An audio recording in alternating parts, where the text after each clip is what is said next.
قرآن کریم میں کئی مقامات پر اللہ تعالیٰ نے اعمال صالحہ کا حکم فرمایا ہے۔ ایمان کے ساتھ اعمال صالحہ کا بہت بڑا اور بنیادی جوڑ ہے۔ صرف کوئی آدمی اپنے ایمان پر ہی قانع ہو جائے، مطمئن ہو جائے، اعمال صالحہ میں حصہ نہ لے تو یہ اس کی بہت بڑی ناسمجھی ہے، بہت بڑی نادانی ہے۔ کامیاب مومن وہ ہے جو متاع ایمان کی حفاظت کے ساتھ ساتھ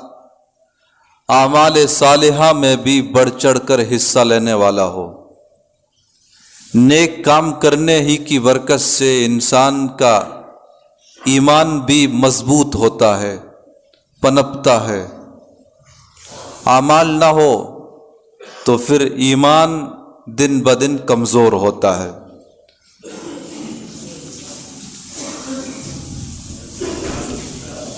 اعمال صالحہ کی اتنی بڑی اہمیت ہے کہ اللہ تعالیٰ نے عام لوگوں کو نہیں بلکہ خطبہ مسنونہ میں جس آیت کو پڑھا گیا ہے، اس آیت میں نبیوں سے فرمایا ہے کہ اے نبیوں، اے رسولوں، پاکیزہ اور حلال طیب روزی کھاؤ اور نیک اعمال کرو۔ پاکیزہ مال کمانے کا، کھانے کا اور نیک اعمال کرنے کا حکم جب نبیوں اور رسولوں کو دیا جا رہا ہے تو اسی سے عقل حلال کی اور اعمال صالحہ کی اہمیت کا اندازہ لگایا جا سکتا ہے۔ جس کام کا اللہ اپنے نبیوں کو حکم دے، ظاہر ہے وہ کام اتنا ہی زیادہ اہم ہوگا۔ ایک حدیث میں جناب رسول اللہ صلی اللہ علیہ وسلم کا ارشاد ہے، آپ فرماتے ہیں بادروا بالاعمال الصالحہ فستکون فتنا کقطع اللیل المظلم یصبح الرجل مؤمنا ویمسی کافرا ویمسی مؤمنا ویصبح کافرا یبیع دینہ بعرض من الدنیا او کما قال علیہ الصلاۃ والسلام، کہ نیک اعمال میں ایک دوسرے سے آگے بڑھنے کی کوشش کرو۔ کیوں؟ اس لیے کہ عنقریب یہ دنیا فتنوں سے بھر جانے والی ہے، اور وہ فتنے تاریک رات کے اندھیرے کی طرح ایسے خطرناک ہوں گے، ایسے سخت ہوں گے کہ انسان بڑی تیزی سے ان فتنوں سے متاثر ہوں گے۔ وہ فتنے بڑی تیزی سے انسانی سماج میں سرایت کر جائیں گے۔ حال یہ ہوگا کہ ایک شخص صبح کے وقت اگر مومن ہوگا تو شام ہوتے ہوتے کافر ہو جائے گا، اور دوسرا شخص جو شام کے وقت مومن ہوگا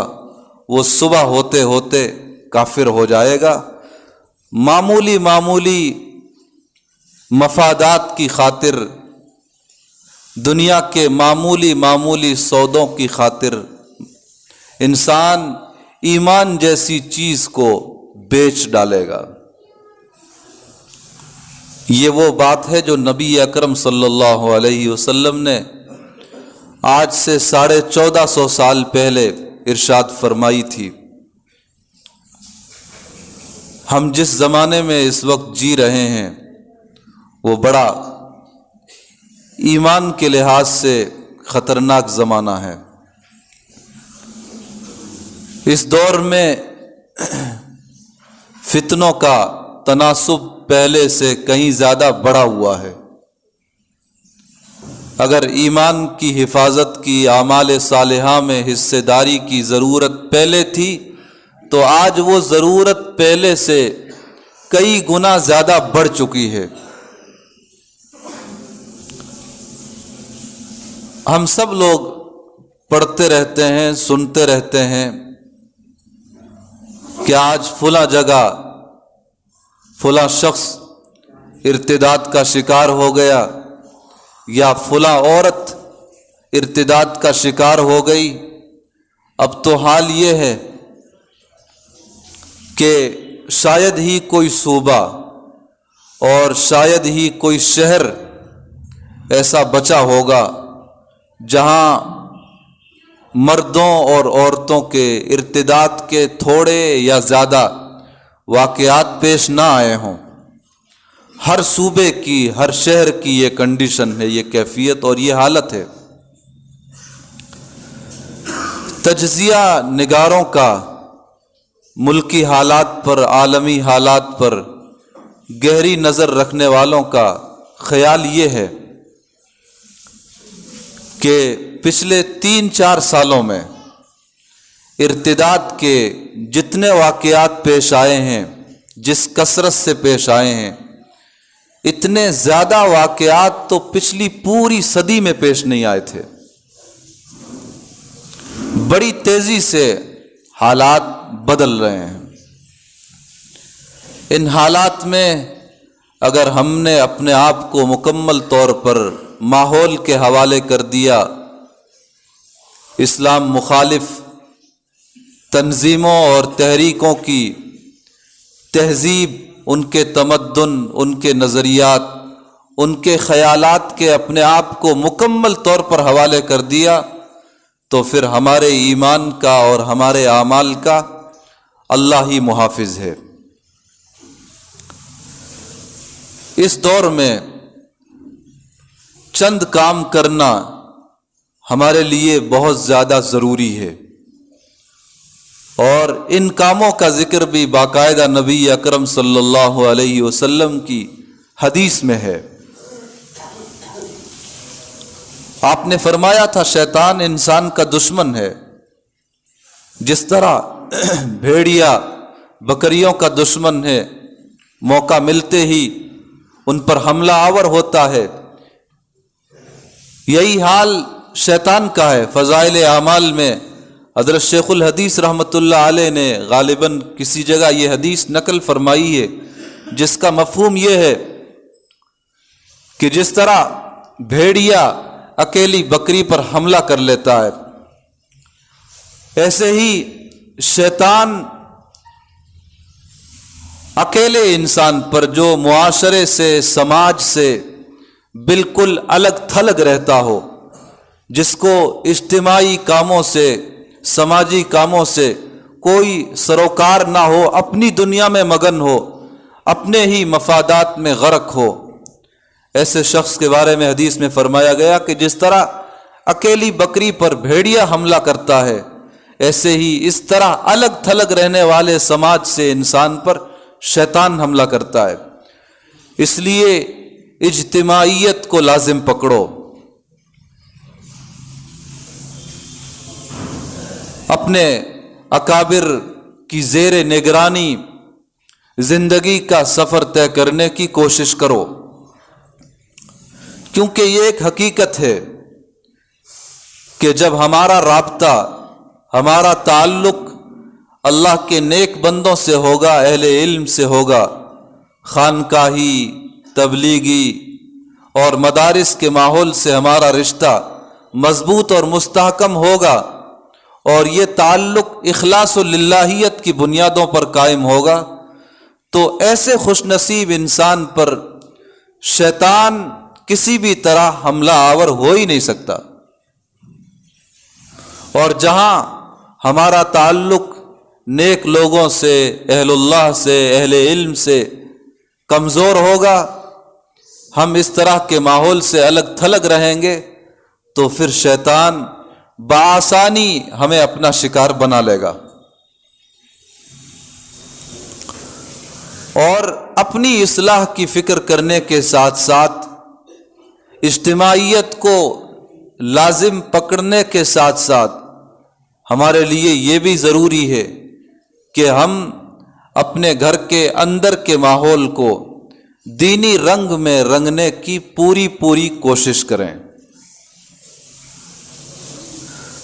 اللہ کے نبی صلی اللہ علیہ وسلم کی سیرت، اللہ کے نبی صلی اللہ علیہ وسلم کے وہ مجاہدات جو آپ نے اس دین کی نسبت پر اٹھائے، برداشت فرمائے،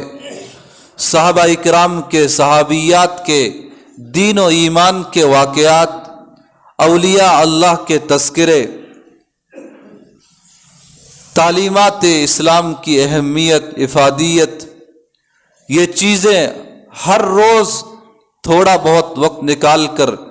اپنے گھر میں ان چیزوں کے ذکر کا، تذکرے کا اہتمام ہونا چاہیے۔ جب یہ چیزیں ابتدا ہی سے ہم اپنے بچوں اور بچیوں کے کانوں میں ڈالتے رہیں گے تو یہ چیزیں کانوں کے راستے سے دل میں اترتی رہیں گی اور اترتے اترتے اترتے دل میں جم جائیں گی، بیٹھ جائیں گی۔ کیونکہ 3 سال سے لے کر 17-18 سال تک کی یہ جو عمر ہے شروع کی، یہ وہ عمر ہے جس میں انسان کا ذہن بن بھی جاتا ہے اور بگڑ بھی جاتا ہے۔ 3 سال سے 17-18 سال تک کے بیچ کا یہ شروع عمر کا حصہ، اس میں انسانی ذہن اگر بن گیا تو آگے بھی بنا رہے گا، اسی معیار پر انسان اچھے کاموں میں شرکت کرے گا۔ اور اگر 3 سال سے لے کر 17-18 سال تک کی اس عمر میں ذہن خدا نہ خواستہ غلط ماحول کی وجہ سے بگڑ گیا، فساد کا شکار ہو گیا، تو اب یہ بگاڑ اور یہ فساد آگے بھی باقی رہے گا۔ ہمارے بچے اور بچیاں اسکول اور کالجز میں پڑھتے ہیں اور اس میں کوئی حرج بھی نہیں ہے، یہ زمانے کی ایک بہت بڑی ضرورت ہے۔ تعلیم سے نا آشنا، تعلیم سے محروم لوگوں کی آج کے زمانے میں کوئی قدر بھی نہیں ہے، کوئی وزن بھی نہیں ہے۔ اس لیے دین کی تعلیم ہو یا دنیا کی تعلیم ہو، اس کی اہمیت اور اس کی افادیت اپنی جگہ،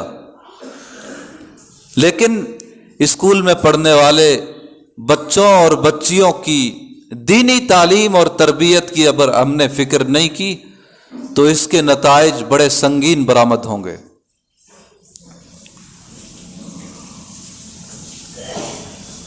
عصری اداروں میں یعنی اسکولوں میں، کالجوں میں پچھلے کئی سالوں سے تعلیم کو ایک خاص رنگ میں رنگا جا رہا، اور بہت سے وہ کام بعض جگہوں پر کرائے جاتے ہیں صبح کے وقت میں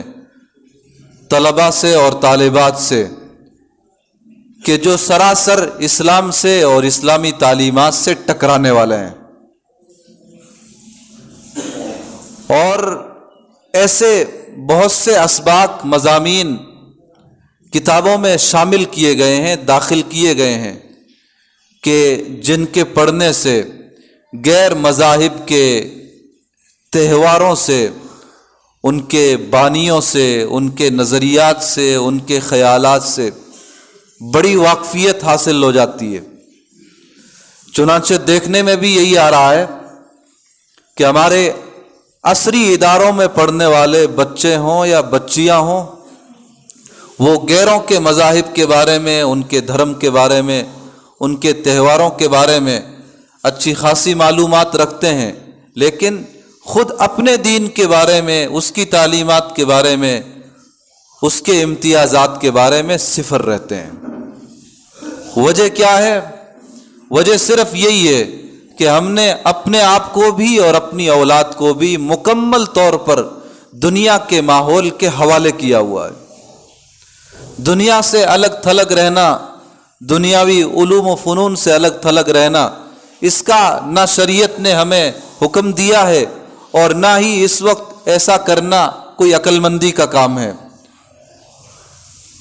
دنیا کے ماحول میں رہیں، دنیاوی علوم و فنون بھی ضرور حاصل کریں، لیکن ان سب کے ساتھ ساتھ سب سے پہلے اپنی اور اپنی اولاد کی دین و ایمان کی بنیادی طور پر فکر کریں۔ تو سب سے پہلا کام یہ ہے کہ اہل علم سے، اہل اللہ سے، مدارس کے، جماعت دعوت و تبلیغ کے، خانقاہ کے ماحول سے ہمارا تعلق مضبوط اور مستحکم ہو، اور ہم گھر کے ماحول کو بھی، گھر کے اندر کے ماحول کو بھی دینی رنگ میں رنگنے کی پوری کوشش کریں، اور ہمارے بچے جو دنیاوی تعلیم حاصل کر رہے ہیں ان کی دینی تعلیم و تربیت چاہے گھر میں ہو، چاہے مدرسے میں ہو، چاہے مکتب یا مسجد میں ہو، جہاں جس طرح کی آسانی اور جس کے لیے جس طرح کی سہولت ہو، وہ سہولت سے فائدہ اٹھا کر اپنی اولاد کو دینی تعلیم و تربیت سے ضرور آراستہ کرے۔ یہ پہلا کام ہے۔ دوسرا کام ہے جس کا حدیث میں ذکر ہے، عام لوگوں کے ساتھ رہنا، معاشرے کے ساتھ گھل مل کر رہنا، لوگوں کے ضرورت کے وقت کام آنا۔ جو آدمی عام لوگوں کے ساتھ گھل مل کر رہتا ہے، ہر ایک کے دکھ درد میں شریک رہتا ہے، تو فتنوں سے وہ بھی بچا رہتا ہے۔ اور جو سماج ہی سے الگ تھلگ رہے، جس کو اپنے سماج سے کوئی لینا دینا نہ ہو، کوئی بیمار ہے، پریشان حال ہے، اس سے کسی سے کوئی مطلب نہیں، وہ صرف اپنی دنیا میں مگن ہے، اپنے مفادات کے پیچھے دوڑ رہا ہے، تو ایسا آدمی معاشرے سے الگ تھلگ رہنے کی وجہ سے فتنوں کا آسانی سے شکار بنے گا۔ آدمی کے الگ تھلگ رہنے کی بہت بڑی وجہ اس کا کبر بنتا ہے، تکبر بنتا ہے، گھمنڈ بنتا ہے۔ آدمی اپنے آپ کو بڑا سمجھتا ہے اور اس کے نتیجے میں وہ کسی کو خاطر میں نہیں لاتا۔ نتیجہ یہ ہوتا ہے کہ معاشرے کا ہر آدمی اس متکبر سے دور ہو جاتا ہے، اس سے نفرت کرنے لگتا ہے۔ تکبر کرنے والا اپنے آپ کو اپنے دل میں بڑا سمجھتا ہے، لیکن حدیث کا مفہوم ہے کہ عام لوگوں کی نگاہوں میں گر جاتا ہے۔ عام لوگ اس کے بارے میں یہاں تک اتر آتے ہیں کہ وہ عام لوگوں کی نظروں میں سور اور بندر کی حیثیت اختیار کر جاتا ہے۔ تو اس لیے اس مرض سے اپنے آپ کو بچائیں۔ اگر کسی کو تکبر کا، بڑکپن کے اظہار کا حق حاصل ہوتا تو جناب رسول اللہ صلی اللہ علیہ وسلم تھے، لیکن آپ صلی اللہ علیہ وسلم نے جس تواضع کا، جس کسر نفسی کا، جس عاجزی کا، انکساری کا مظاہرہ فرمایا، وہ ہم سب کے سامنے ہے۔ کبریائی کا حق، بڑکپن کے اظہار کا حق، تکبر کا حق صرف اللہ کو ہے۔ وَلَهُ الْكِبْرِيَاءُ فِي السَّمَاوَاتِ وَالْأَرْضِ، اسی کی بادشاہت ہے زمینوں میں بھی اور آسمانوں میں بھی، اسی کی کبریائی ہے۔ کبریائی اور بڑکپن اسی کا حق ہے، اور کسی کو یہ زیبا نہیں دیتا کہ وہ بڑکپن کا، کبریائی کا مظاہرہ کرے۔ تو تکبر چاہے علم کی بنیاد پر ہو، مال کی بنیاد پر ہو، نمازوں کی بنیاد پر ہو، دینداری کی بنیاد پر ہو، کسی بھی بنیاد پر تکبر ہو، اسے شریعت میں اچھا نہیں سمجھا گیا۔ ایک آدمی نمازوں کا پابند ہے، وہ بے نمازیوں کے بارے میں یہ سوچے کہ میرا ان سے کیا تعلق، یہ میری برابری کہاں سے کر لیں گے، میں پانچوں وقت کی نمازوں کا اہتمام کرنے والا اور یہ بے نمازی، بھلا میرا اس سے کیا جوڑ۔ اگر کوئی اس طرح کا دل میں خیال رکھتا ہے تو اس کا مطلب یہ ہے کہ یہ عبادت کی بنیاد پر تکبر کا مریض ہے۔ اگر ایک آدمی عالم ہو کر دوسروں کے بارے میں یہ سوچے اور یہ خیال کرے کہ تو جاہل ہیں، یہ میری برابری بھلا کہاں کر سکتے ہیں، تو یہ علم کی بنیاد پر تکبر کا مریض ہے۔ ایک آدمی خوب پیسے خرچ کرتا ہے لیکن دل میں نیت یہ ہے کہ لوگ مجھے سخی کہیں، حاتم وقت کہیں، تو یہ سخاوت کی بنیاد پر، مالداری کی بنیاد پر تکبر کا مریض ہے۔ اور اگر کوئی شہرت کی نیت سے جان بھی لگا دیتا ہے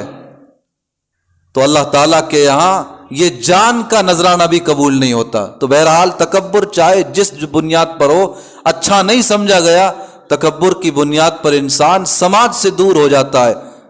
اور سماج سے دور ہونے کے نتیجے میں بآسانی فتنوں کا شکار بن جاتا ہے۔ تو دوسرا کام یہ ہے کہ ہم اپنے آپ کو عام لوگوں کے ساتھ جوڑ کر رکھیں،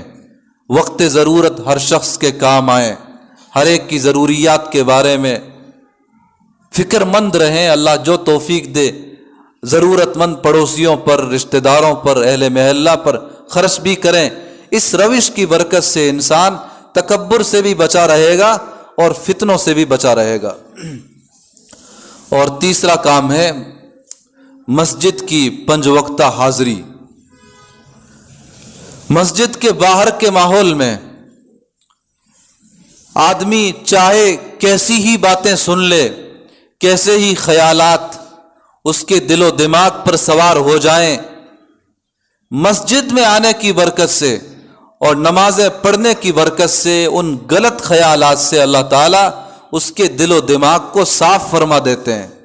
جب آدمی مسجد میں آتا ہے، نماز پڑھتا ہے، جبین نیاز خم کرتا ہے، اپنے سر کو اللہ کے حضور رکھ دیتا ہے سجدے میں، اللہ تعالیٰ کو اس پر رحم آتا ہے اور اللہ تعالیٰ اس کے ایمان کی، اس کے اعمال کی مکمل حفاظت فرماتے ہیں۔ مسجد کی حاضری فتنوں سے بچاؤ کا ایک بہت بڑا ذریعہ ہے، اور یہ وہ ذریعہ ہے جسے استعمال میں لانے کا اللہ کے نبی صلی اللہ علیہ وسلم نے بڑی صراحت کے ساتھ اپنی حدیث میں حکم فرمایا ہے۔ تو یہ موجودہ دور جو فتنوں کا دور ہے، شیطانی چالوں کے عروج کا دور ہے، اس دور میں ہمیں اپنے اور اپنی اولاد کے ایمان اور ان کے اعمال کے حوالے سے فکر مند رہنا ہے، اور اپنے ایمان کو اور اعمال کو بچانے کے یہ جو 3 طریقے آج کی گفتگو میں ذکر کیے گئے ہیں، ان تینوں ہی کاموں پر ہم سب کو مضبوطی کے ساتھ عمل پیرا ہونا ہے۔ اللہ تعالیٰ ایمان کی سلامتی کے ساتھ ہم سب کو اس دنیا سے رخصت فرمائے، نفاق سے، ارتداد سے اللہ تعالیٰ ہم سب کی مکمل طور پر حفاظت فرمائے۔ وآخر دعوانا ان الحمد للہ رب العالمین۔